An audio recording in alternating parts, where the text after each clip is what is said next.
ఏదైనా రాజకీయం మిమ్మల్ని తొక్కేసిందనాలా, లేకపోతే మిమ్మల్ని పక్కకు నెట్టిందనాలా? ఆ రోజు 93 కులాలతో కూడుకున్నటువంటి సమాజంతో పాటు ఎస్సీ, ఎస్టీ, బీసీ, మైనార్టీని పెట్టి ఆ ప్రజలలో నుంచి వచ్చినటువంటి పేరును తీసుకొని మన పార్టీ అని పెట్టడం జరిగింది.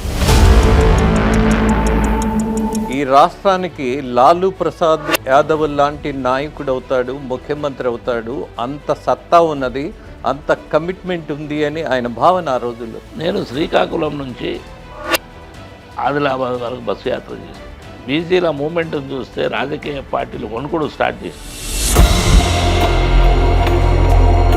బీసీలను నిచ్చెనగా చేసుకొని పైకి ఎదగటం, అధికారం సాధించటం ఇట్స్ ఏ సిస్టమ్ అయిపోయింది. దీన్ని బ్రేక్ చేయలేకపోతున్నారు అన్నది వాస్తవం కదా. బీసీలలో పెనుమార్పు వచ్చింది. ఎస్సీ, ఎస్టీ, బీసీ, మైనార్టీ ఏ రోజన్నా